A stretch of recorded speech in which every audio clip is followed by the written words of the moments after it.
तो आज हम पढ़ने वाले हैं जो हमारा बायोमॉलिक्यूल चैप्टर है, क्लास 11th का चैप्टर नंबर 9 जो है उसके अंदर से आज हम क्या पढ़ने वाले हैं, न्यूक्लिक एसिड का टॉपिक। तो जनरली कितने टाइप के न्यूक्लिक एसिड होते हैं, 2 टाइप्स के। कौन कौन से, डीएनए एंड आरएनए। तो डीएनए को बोला जाता है डीऑक्सीराइबोन्यूक्लिक एसिड एंड आरएनए को हम बोलते हैं ribonucleic acid. Deoxyribonucleic acid, ribonucleic acid. Nucleic acid होते हैं 2 टाइप के। अब जो न्यूक्लिक एसिड है वो किसके बने हुए होते हैं, तो न्यूक्लिक एसिड का बिल्डिंग ब्लॉक्स कौन होते हैं, न्यूक्लियोटाइड्स होते हैं। सो न्यूक्लिक एसिड के बिल्डिंग ब्लॉक्स होते हैं न्यूक्लियोटाइड्स। ठीक है, तो अब न्यूक्लियोटाइड किसके बने हुए हैं, तो न्यूक्लियोटाइड बने हुए होते हैं इन तीनों के, यानी pentose sugar, nitrogenous base and क्या बच गया, फॉस्फेट ग्रुप। तो पेंटोज शुगर यानी 5 कार्बन वाली sugar, nitrogenous basis and phosphate group. तो क्या था, हमने पढ़ा न्यूक्लिक एसिड 2 टाइप के, न्यूक्लिक एसिड बने हुए हैं न्यूक्लियोटाइड से और न्यूक्लियो एसिड बने हुए हैं इन तीनों कंपोनेंट्स के। ठीक है, उसके बाद में जो फॉस्फेट शुगर है 5 कार्बन की शुगर, जो फॉस्फेट ग्रुप होते हैं वो पेंटोज शुगर थी 5 कार्बन की। फॉस्फेट ग्रुप कहां पर लगा हुआ होता है, इस पॉइंट पे थोड़ी देर में आऊंगी। उससे पहले हम जरा पढ़ लेते हैं डीएनए और आरएनए के बारे में।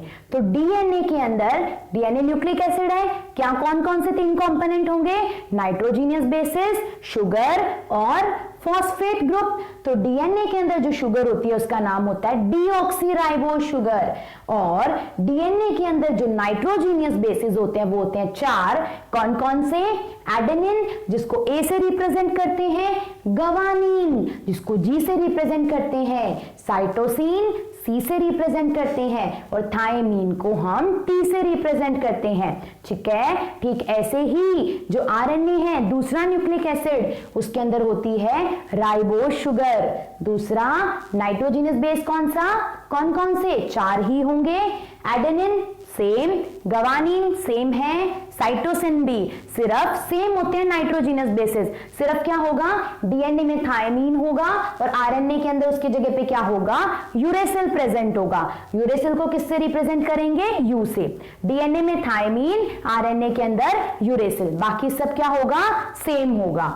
अब जो डीएनए होता है इसके अंदर क्या होगा, डीएनए का एक साइंटिस्ट ने स्ट्रक्चर दिया था और उस स्ट्रक्चर को क्या नाम दिया गया था, डबल हेलिक्स मॉडल। यानी डीएनए के लिए एक मॉडल दिया गया, भाई डीएनए का स्ट्रक्चर कैसा होता होगा, तो उस मॉडल का नाम था डबल हेलिक्स मॉडल। और कौन से साइंटिस्ट ने दिया था, वॉटसन एंड क्रिक ने। तो वॉटसन एंड क्रिक ने दिया था डीएनए का डबल हेलिक्स मॉडल।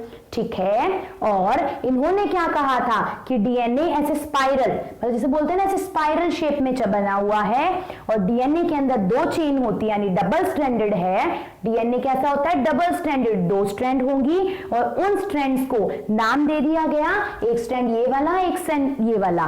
तो फर्स्ट स्ट्रैंड को नाम दिया गया 3' एंड 5', सेकेंड स्ट्रैंड को नाम दे दिया 5' एंड 3'। यानी चेन्स को नंबरिंग देनी थी ना भाई, कहां से शुरू हो रही है कहां तक जा रही है, तो एक चेन को नाम दे दिया कि ये 3' to 5' जा रही है। दूसरी चेन क्या थी, उससे अपोजिट प्रेजेंट थी, एंटी पैरेलल प्रेजेंट थी। तो यानी अगर एक 3' to 5' है तो दूसरी क्या होगी, 5' to 3'। यानी जो डीएनए की चेन है उसके 2 एंड्स को, 2 टर्मिनल को अलग अलग नाम दे दिया गया, एक को 3', एक को 5'। ठीक है, तो डीएनए के दोनों स्ट्रैंड कैसे होते हैं, पैरेलल, मतलब एंटी पैरेलल होंगे क्योंकि अपोजिट है ना एक दूसरे के।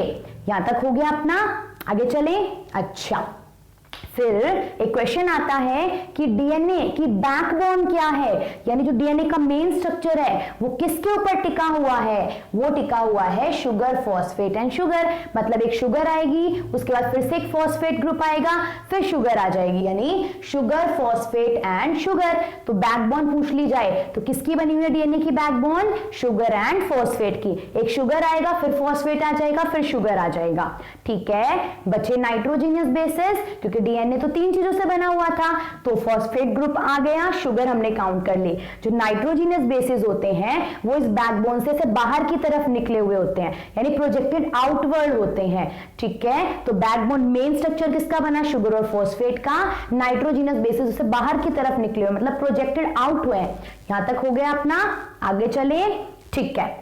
फिर मैंने यहां पे लिखा हुआ है कि फॉस्फेट ग्रुप कहां पर प्रेजेंट होता है, 5' एंड ऑफ चेन, यानी जो डीएनए के जो 2 चेन्स थी, 2 स्ट्रैंड्स थे, यानी 2 स्ट्रैंड वो ऐसे ऐसे है ना, उन्हीं को क्या बोला जाता है, चेन्स भी बोला जाता है। तो जो 5' एंड होगा ना इन कार्बन चेन्स का, जैसे फर्स्ट वाले, अगर फर्स्ट स्ट्रैंड इसको मानूं, सेकंड इसको मानूं, तो सेकंड वाले के 5' एंड पर क्या लगा हुआ होगा, फॉस्फेट ग्रुप, और फर्स्ट वाले के इधर वाली साइड क्या लगा हुआ होगा, फॉस्फेट ग्रुप। यानी दोनों ही जो चेन्स है, दोनों ही जो आपके पास में क्या स्ट्रैंड्स है, उनके 5' एंड पर कौन जुड़ा हुआ होगा, फॉस्फेट ग्रुप, ठीक है। और जब फॉस्फेट ग्रुप आकर जुड़ता है डीएनए के स्ट्रक्चर के अंदर, तो कौन सा बॉन्ड बनता है, फॉस्फोडाइएस्टर बॉन्ड। क्या बॉन्ड बनेगा, फॉस्फोडाइएस्टर बॉन्ड बनेगा, ठीक है। वैसे तो ये 2 OH ग्रुप हटते हैं, यानी हाइड्रोक्सिल ग्रुप हटने की वजह से, उनके इन्वॉल्वमेंट की वजह से यहाँ पे क्या बनता है, फॉस्फोडाइएस्टर बॉन्ड, ठीक है। 2 हाइड्रोक्सिल ग्रुप अटैच होते हैं। खैर अभी हमें उसकी फंक्शनिंग नहीं देखनी, वो 12th क्लास के अंदर देखनी है। फिर उसके बाद में एक मैंने वर्ड लिखा हुआ है न्यूक्लियोसाइड। अब न्यूक्लियोटाइड तो पढ़ लिया, अभी न्यूक्लियोसाइड क्या है, तो जो न्यूक्लियोटाइड है वो 3 चीजों से बना हुआ था। तो न्यूक्लियोसाइड में सिर्फ 2 कंपोनेंट होते हैं, नाइट्रोजीनियस बेस एंड शुगर, मतलब फॉस्फेट ग्रुप नहीं होता न्यूक्लियोसाइड के अंदर, वो तो किसमें था, न्यूक्लियोटाइड के अंदर। न्यूक्लियोसाइड में सिर्फ क्या होगा, शुगर और आपका नाइट्रोजीनियस बेसिस। कौन कौन से नाइट्रोजीनियस बेसिस, वही वाले, एडेनिन, गवानीन, थायमीन, वो वाले सारे के सारे। अच्छा, फिर एक छोटी सी चीज और पूछी जाती है कि प्यूरिन्स क्या होते हैं और पिरामिडीन्स क्या होते हैं। तो जो आपके प्यूरिन्स होते हैं वो होते हैं A एंड G, यानी एडेनिन एंड गवानीन आपके क्या है, प्यूरिन्स हैं। और पिरामिडीन्स कौन से होते हैं, C एंड T, यानी कि साइटोसिन एंड थायमीन। तो प्यूरिन है एडेनिन और गवानीन, और पिरामिडीन्स क्या है, साइटोसिन एंड थायमीन, ठीक है। आगे चले, फिर एक रूल दिया जाता है जिसको बोलते हैं चरगफ रूल।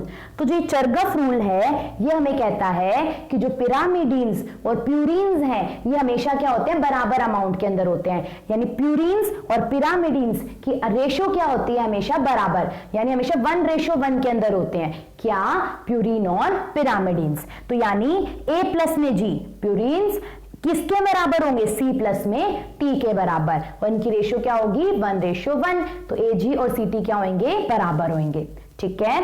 उसके बाद में पिरामिडीन से मैंने यहाँ पे थायमीन लिखा हुआ है, पर अगर RNA होगा तो थायमीन की जगह पे क्या आ जाएगा, यूरेसिल आ जाता है, ठीक है। तो ये हमारे हो गए हैं न्यूक्लिक एसिड कंप्लीट बायोमोलिक्यूल्स के। चाहो तो आप लोग स्क्रीनशॉट भी ले सकते हैं, ठीक है। तो अपना हो गया बायोमोलिक्यूल्स एंड का न्यूक्लिक एसिड वाला टॉपिक खत्म, ठीक है।